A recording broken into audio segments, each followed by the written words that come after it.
விழுப்புரத்தில் நடந்த அரவாணிகளுக்கான அழகி போட்டியில் ஆந்திராவைச் சேர்ந்த சஹானா என்பவர் மிஸ் கூவாகமாக தேர்வு செய்யப்பட்டார்.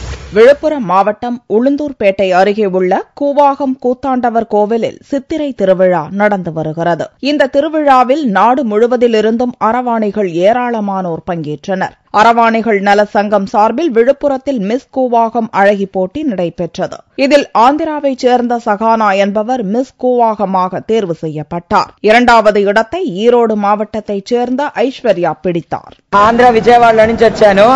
నేను మిస్ కూవాగం అయినందుకు ఎంతో సంతోషంగా ఉన్నాను. இதோட செகண்ட் டைம் இங்க பிரைஸ் வாங்குறேன். முதல்ல 2007ல ஒரு முறை வந்து வின் பண்ணிருக்கேன். இப்ப செகண்ட் டைம் செகண்ட் பிளேஸ் வாங்கியிருக்கேன். முன்னதாக அரவாணிகள் நடத்திய ஃபேஷன் ஷோ மற்றும் சிங்கப்பூரிலிருந்து வந்த மல்லேகா பனிகாவின் மோகினி ஆட்டம் அனைவரையும் கவர்ந்தது.